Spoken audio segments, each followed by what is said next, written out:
Media for the Clinton campaign, now with SiriusXM Radio.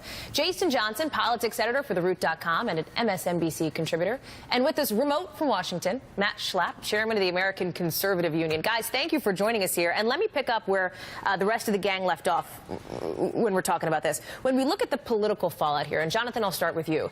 How do you see this playing out now for the White House? How do you see this playing out for the president moving forward? As Peter points out, the line has been he didn't know about this meeting. He wasn't there. He wasn't involved.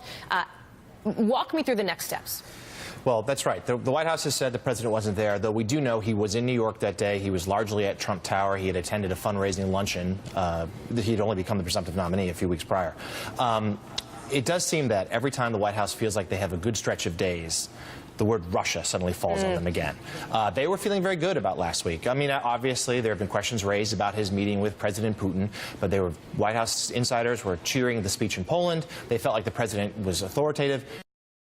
Back on a high note, they're hoping to revive some health care. Like, they felt good. And yet this is happening again. So they're into damage control. You're seeing Donald Trump Jr. deny it, of course, on Twitter.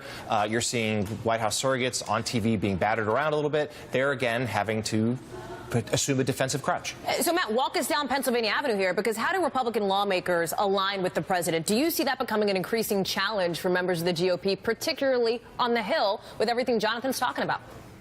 Yeah, no, I agree. Every time the topic turns to Russia, and certainly Russia talking to somebody in the Trump family, people see more smoke.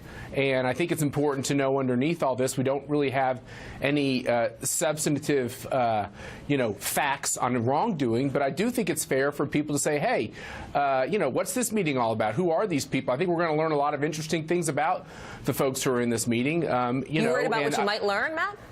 Sure, and I think that my advice to to everybody involved with the Trump campaign at the White House is that the best communication strategy, the best political strategy, is to put out all the information that you have immediately. And I think the reason why we're reading about this story today, quite frankly, is because there were more disclosures. They modified the statements they have to make to the federal government. Jared Kushner did that. Paul Manafort did that. So they were able to put together the fact that this meeting occurred. And I would just say, get it all out, because there's really no wrongdoing here. What there is that as it drips out, it makes it look like there's more to the story than there actually is. Zerlina. If there's no there, they should have been honest from the beginning. But the routine has become, you lie about the fact that the meeting happened, and then as the media reports that the meeting happened, they're forced to admit it. And so every single time this has happened, they look more and more guilty.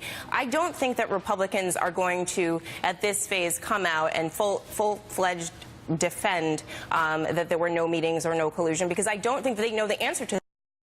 I don't think any of us know the answer to that. We don't know if there was collusion or not. That's why there are 3 investigations going on. But it doesn't look good when you're lying and then forced to admit the truth once it's disclosed by the media. Jason, I see you itching to get in. You get first dibs after the break, I promise, because I want to talk about your new piece, and we're going to continue this conversation coming up. Because, go ahead, Matt.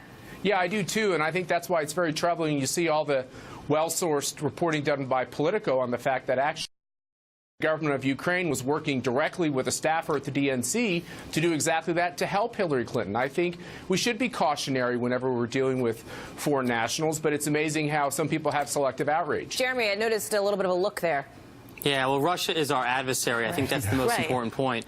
And so Russia is qualitatively different than almost any other country. If you look at the Director of National Intelligence's 2017 threat assessment, they list cybersecurity as the #1 threat and Russia as the #1 threatening actor. So for the president to answer your question, Hallie, in Europe last week and say nobody's quite sure whether Russia was behind this, really is to put our guard down, put our defenses down, and dangerously and naively leave the country vulnerable. That is the issue here. Last word. Well, and the person who left us vulnerable was President Obama. Let's face it, if we were vulnerable, no, this is during the election. Let's be clear. If we're vulnerable from cyber threats from Vladimir Putin, we have no person to look at other than the Obama administration. And what about now? And what about 2018? Also, Ukraine was not trying to rig the election in favor of Donald Trump. Russia was. That's the difference between the DNC working with Ukraine and the Trump campaign working with Russia. No, that's wrong. The DNC was working with the Ukraine Russia to try to rig the election in favor of Trump. Yes, to try. That's the First of all, this term rigged, they had dirt on Donald Trump, and they tried to peddle it through the DNC. So just have outrage on both sides. Matt, I think that's an equivalency that we're going to not let happen here at this exact moment. But I would like you to stick around, right, because there is a lot more to discuss.